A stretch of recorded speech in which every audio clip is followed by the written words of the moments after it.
They Carried, Danielle Stein and Libby Kulik, the directors of the movie The Things They Carried, and 2 Vietnam War veterans. Well, let's begin with this. Tell us your thoughts on the novel. Thank you so much, Mr. Dresser, for posing a question like that. I'm so excited to answer it.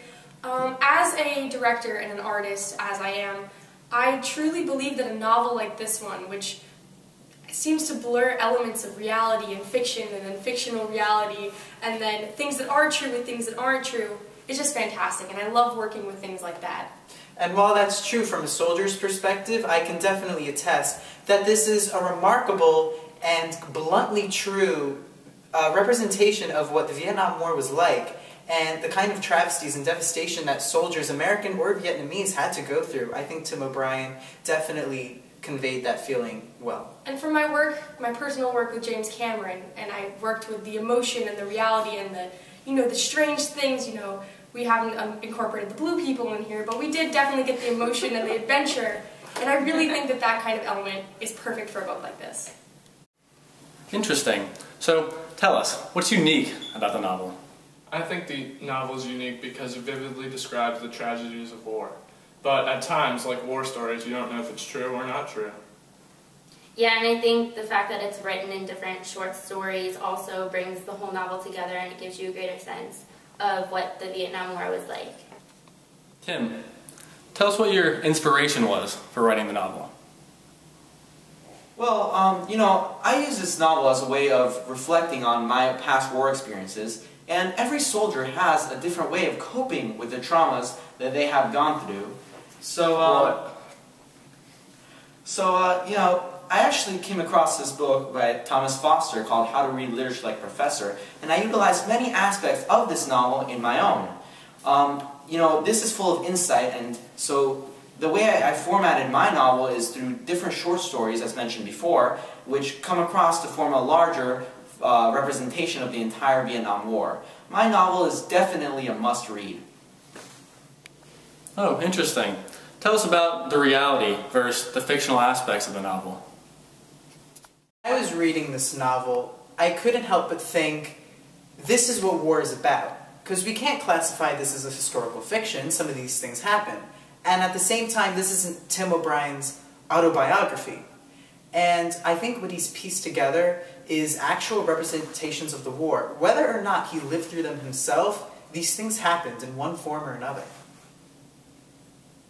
Yes, just as you said, Scott, I was completely captivated by some of these chapters, watching people die, watching people get shot, seeing the brutal horrors of the war.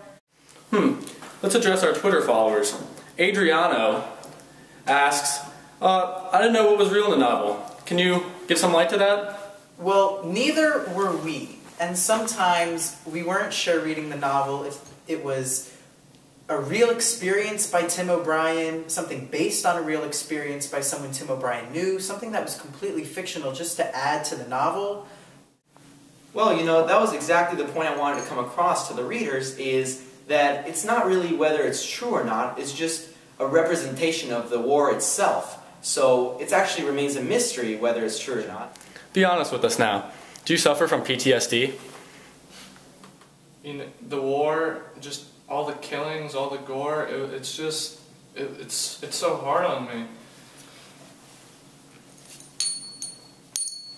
How do you think your PTSD has affected your writing in the novel? Well, my PTSD is probably the main reason I wrote the novel, because every novel I write is centered around the Vietnam War. So after that war, it changed my life so much that it became the main setting and theme and the main motive, of all my novels. So I kind of use my novels as a coping mechanism to get through my experiences that I had in the war. Please tell us about women's role in the novel. Linda was Tim's 9-year-old's first love, and I think she's very important to the novel because when she dies, it's hard for Tim to understand, being a 9-year-old, what death really is, especially the person that died was the person that he loved. So when he got to war, when the soldiers, who he also loved his brothers, when they were dying, his thoughts of Linda and her being an inspiration, it helped him cope. And I think, she's very important to the novel because she is his overall inspiration for writing. You know, he dreamed about her and he put those dreams into his writing and into books. There was another instance with a female character that I think was very moving in the story. One of the soldiers brings over his girlfriend, Mary Ann, and it's this whole episode where she transforms from a regular girl into this barbaric savage who just wants to kill people and fight like a soldier. And it really just characterizes the loss of innocence that's found with soldiers fighting in such a brutal war. So, why do you feel like this book is worth reading? Tim O'Brien choosing to use short stories and anecdotes instead of a novel with a definitive start and finish allowed him to tackle several themes, including love, redemption, fear, death. I think any other story wouldn't have been able to tackle those themes and motifs as brilliantly as Tim did. There were literary devices on almost every page, just swarmed with symbols and metaphors and allusions. All over the place. It was wonderful. It just fed my literary... Right, when I went to the lake, you think I was just going water? No, baptism. And we get to watch O'Brien grow and like see how the past affects his present. And how his present affected his future. We definitely see young O'Brien and then teenage O'Brien and when he's a soldier and an adult.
Some nights I stay up, cashing in my bad luck. Some nights I call it a draw.